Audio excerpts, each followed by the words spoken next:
Hey guys, it's Steven from the Green Engineers. Today is January 29th, 2024, and I have a very large update that I wanted to share with you guys and post.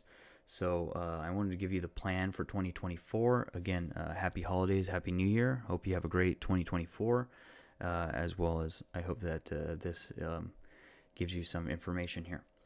So, basically, the main point here, and we'll talk about each of the projects as well and give updates on those, is uh, basically my day job in semiconductor, I believe, has run its course. I plan on leaving in around January to July 2025 timeframe. And after that, I plan on doing an attempt. So we'll see how well it goes. But attempt at doing the Green Engineers full time. So somewhere between January and July 2025, I plan on going full time the Green Engineers and giving that a run for its money. Again, it's my passion, so I really hope that that is able to work out. We'll talk about some of the things that are needed to happen. So I've been going through and writing up business plans, and also what one of my really successful entrepreneur friends is recommending is to create a life plan as well. So basically, a plan for the next 5 years, what I wanted to do, and that will also help drive a lot of things. I've looked at some of all the levels of the cost of my burn rate, so how much I go through per year to just live, and also the bare minimums needed to operate the business, what those costs look like, as well as the costs to develop these different technologies. And that's based on the costs that I've been incurring over the last couple years. But obviously, the cost is way less because I will be not buying as much equipment. So to this point, I've been acquiring equipment and still doing some general development, but actually more than most of the development is just acquiring the equipment that I need to run the Green Engineers while I have the income to do so. Right, when I do the Green Engineers full time, I will not have that income that I did from my day job. So I need to make sure by January to July 2025 that I have all the equipment ready to go and Workspace ready to go for the most part to start doing a couple of these different projects that I will mention.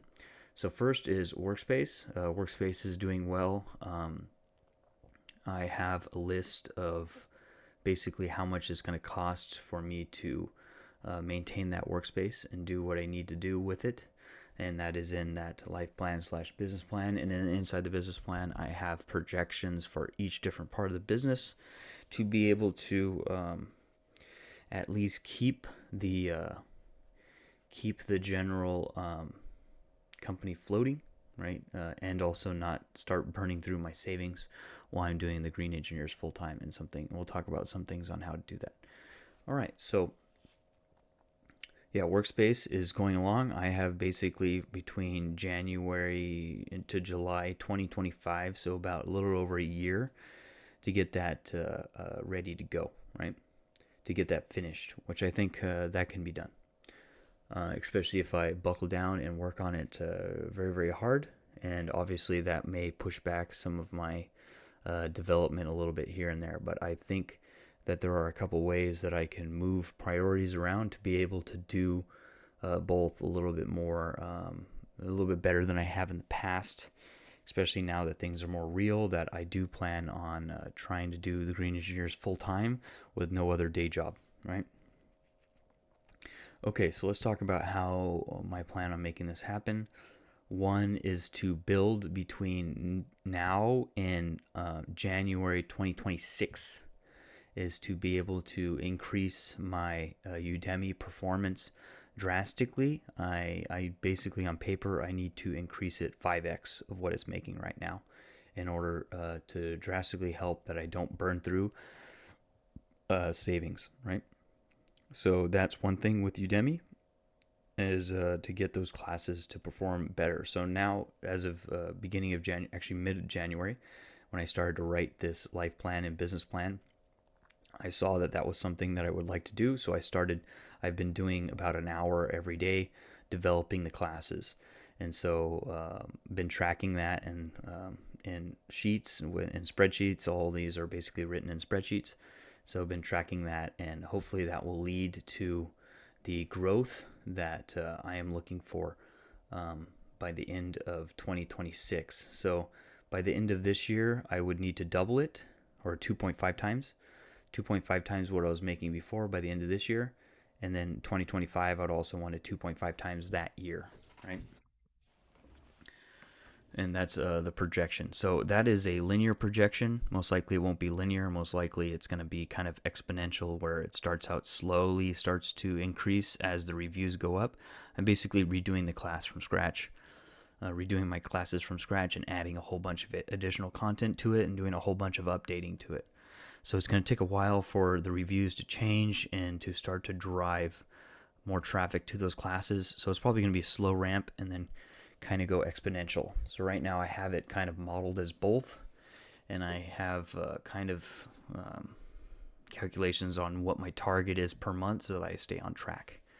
Anyways, so that's Udemy. So Udemy, hopefully that covers most of my daily expenses, right?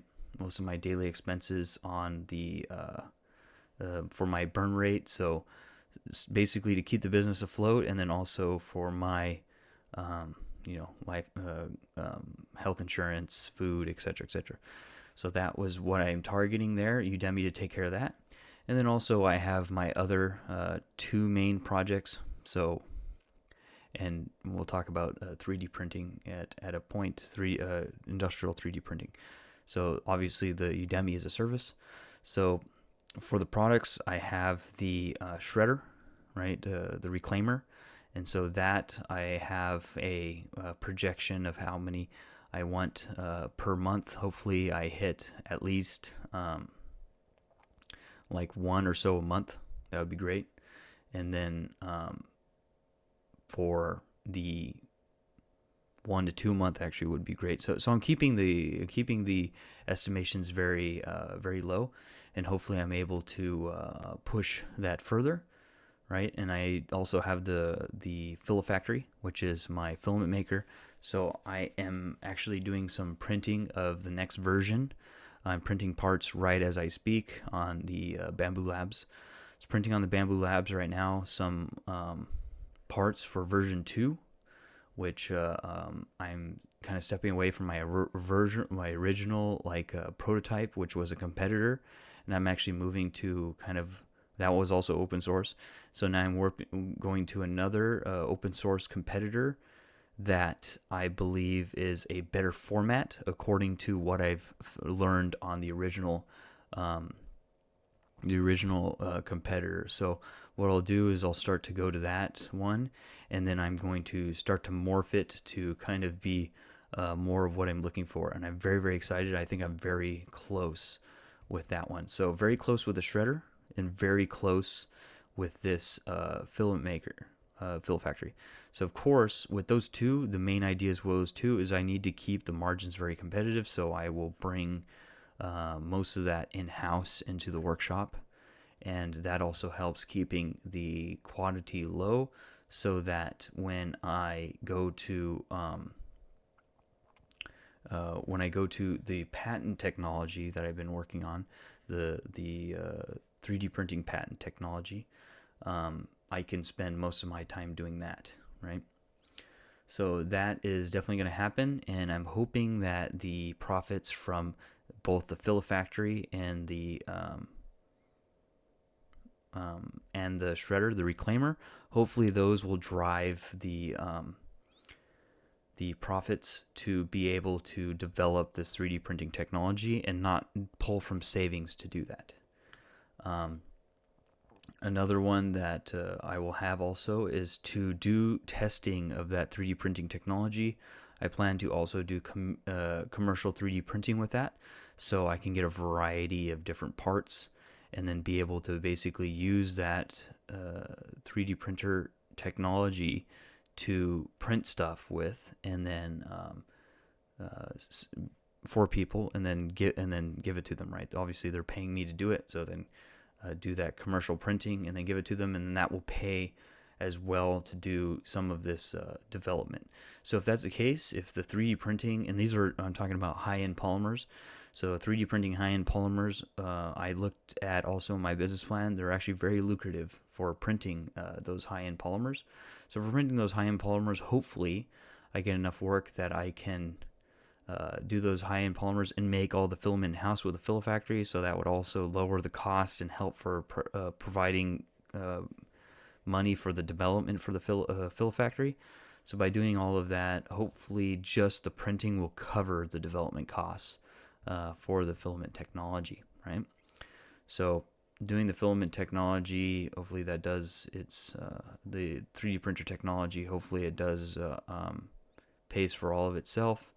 And then basically the filament maker and the shredder will pay for,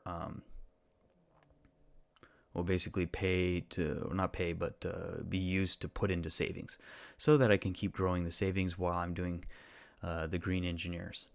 So that's basically what I'm looking at here. Hopefully have, and then Maker Faire, October. Probably won't do the LA one until next year, 2025, but we'll see. So we'll look at the LA one later on and see what that looks like. But definitely the Bay Area one, again, once it becomes available, I will request that and hopefully have maybe not a final prototype, but at least a morphed away from the open source original version of the second filament maker that I'm getting, and also have the shredder with an enclosure there to do some shredding. And then filament technology, obviously I won't show until the patent is fully released, right? And then shortly after that, that would be October 2024, and then January 2025, looking at doing the green engineers full-time in the workspace. So that is basically an update on where things are. Everything is very, very close, and I have most of the equipment that I need to do what I need to do. So between the end of the year, start to roll back my burn rate as far as I can go and start to close out a lot of things, right? So probably even move to a cheaper location to stay relative to the workspace. So basically roll back a lot of my expenditures, cut off a lot of these other luxury things, a lot of these subscriptions and things like that, to save as much money as I can, so that I put less strain on all of these products while the business is in its infancy and starts to build up. So hopefully not this year, but I definitely need 2025 to be a profitable year for the green engineers and be able to pay off everything that it is to run the green engineers and to pay for all the R&D and also put back into savings. Okay, so that is my January 2024 update. Hopefully I can put out some more updates to update you guys as we go along. So one of those, I do have and then I am working on the water jet. So we have more and more of these different machinery to manufacture these components. Now I'm thinking I'm going to change the shredder to be part mill, which I do have. So part fourth axis machined and also mixed with water jet. So we'll see how that goes. Anyways, so all these other systems will be developed in situ. So I will have probably a laser, fiber and CO2 fiber laser, a plasma cutter, water jet, mill, and then I may build something similar from my own design, like the MR1 from Lagmeyer Systems, so that I can do more plate machining, large plate machining. So if needed, I could possibly manufacture entirely the shredder on there if needed. But looking at many things now. So hopefully by the end of this year, I can kind of have the water jet ready, or early 2025. It could be that in 2025, I spend a large portion after I leave my day job to kind of finish everything that has been overhanging. So do a lot of focus work on that stuff. Anyways, so let's go ahead and make 2024 a big year and 2025 an even bigger year. But now is when I have to execute and kind of close everything out, preferably before the October this year for the Maker Faire. Okay, that's it for this update. I will talk to you guys in the next update later.